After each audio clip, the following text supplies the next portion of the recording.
देखो अभी हम लोग एनसीईआरटी का मैथ पढ़ रहे हैं जो रेगुलर क्लास चलता है। इसमें हम लोग मैथ शुरू से किए थे और आप लोग बताए थे कि इस क्लास में ज्वाइनिंग करने से फायदा क्या होगा। आप लोग को 10th का मैथ जो एनसीईआरटी का वो रेगुलर चलता रहेगा। हो सकता है कभी एक साहब बने, कभी दो बने, कभी तीन बने, लेकिन रेगुलर चलेगा। ठीक है, चलो आज हम लोग देखते हैं उदाहरण 5 का।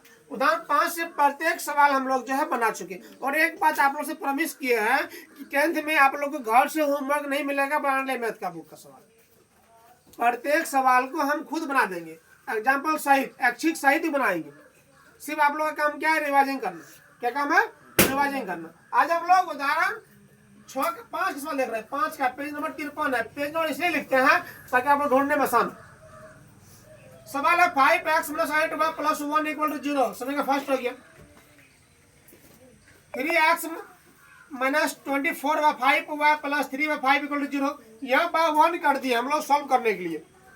तो 1 5 और 5 कैल्सियम करेंगे 5 होगा। और 1 से भाग देंगे 5, 5 रुपये लगेगा। 5 दिया 15, 5 से भाग देंगे 5 में 1 रुपये लगेगा।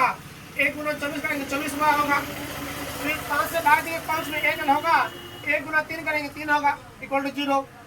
अब क्या हो गया, 1 से मल्टीप्लाई करो 15 में, 1 × 15x, 15x हो गया। 24y 1 जा 24y, 3 1 जा 3, 5 × 0 0। अब इस दोनों में से इस सब में से क्या किया, 3 कॉमन ले लिए। तो 5x - 8y + 1 = 0 ये बचेगा, क्योंकि 5 × x करेंगे, सॉरी 5x × 3 करेंगे 15x होगा। 3 × 8y करेंगे तो -24y होगा। 3 × +1 करेंगे +3 हो जाएगा। अब देखो 5x - 8y + 1 = ये गुना में है ना, इसमें इधर आया तो भाग में हो गया। तो भाग में यहाँ 1 का दे दिया, यहाँ 3 दो, या क्या देना हम लोग को, 3 देना है।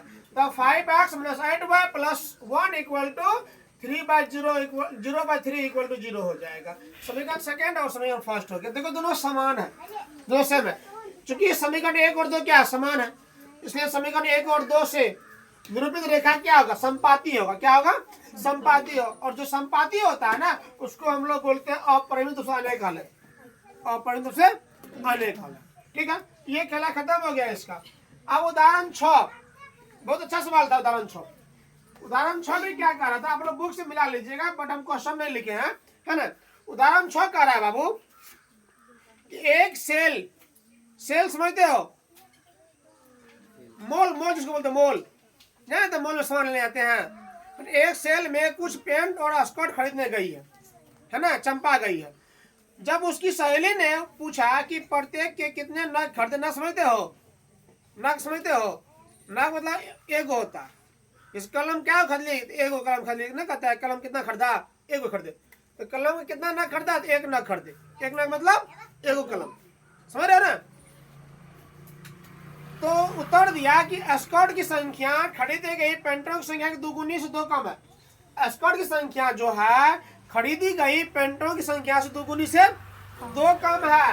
मान लिया पेंटों की संख्या x है और स्कर्ट संख्या कितना है, y। स्कर्ट की संख्या जो है खरीदी गई पेंटों की संख्या के दुगुनी से 2 कम है।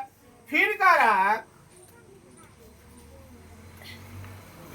है स्कर्ट की संख्या खरीदी गई पेंटों की संख्या 2 से कम है, और स्कर्ट की संख्या खरीदी गई पेंटों की संख्या की 4 गुनी से 4 कम है। स्कर्ट की संख्या जो है खरीदी गई पेंटों की संख्या के 4 गुनी से 4 क्या है, कम है। तो ये हो गया समीकरण 1 और समीकरण 2 हो गया हम लोग के पास, है कि नहीं है। समीकरण 1 और 2 हो गया। लिखे समीकरण 1 से, समीकरण 1 से क्या लिखे, y बराबर 2x - 2, सामने 1 बना रहे हैं, x के मान रखेंगे यहाँ पर 1, 2 × 1 यहाँ रफ किया हम, देखो 2 × 1 2 में से 2 गया 0, 1 0 हो गया, 1 0 हो गया। फिर x का मान रखे 2, x में क्या रखे 2, तो 2 × 2 - 2 बराबर 4 में से 2 गया 2। फिर समीकरण 2 से, समीकरण 2 है 4x, y बराबर 4x - 4, है कि नहीं है। तो y का मान रखें, इसमें हम लोग क्या करेंगे, बराबर के इधर जो रहता है, दायां भाग जो रहता है चर राशि, पहले उसका मान रखते हैं। यहाँ रख रहे हैं, यहाँ रख रहे हैं x का मान, x का मान रखे 0, रख किया यहाँ पर x का मान रखे 0, तो 4 × 0 कितना हो गया, 0 - 4 बराबर -4, तो y का मान -4 हो गया। फिर x का मान रखे 1, तो 4 × 1 4 - 4 बराबर क्या हो गया 0। 1 और 0 हो गया।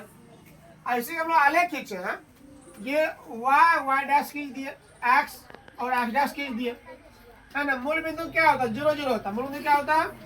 0 0 होता है। इसको ग्राफ बिंदु बनाइएगा तो अच्छा से बनेगा। क्या है? 1 0, x का 1 y का 0, x का 1 y का 0, x का 1 यहाँ है और y का 0 यही हो गया, क्योंकि जानते हैं हम लोग x अक्ष पे होता है, y का मान 0 होता है। फिर 2 2, x का 2 और y का 2। ठीक है, इस तरह आप बना लीजिएगा। धन्यवाद।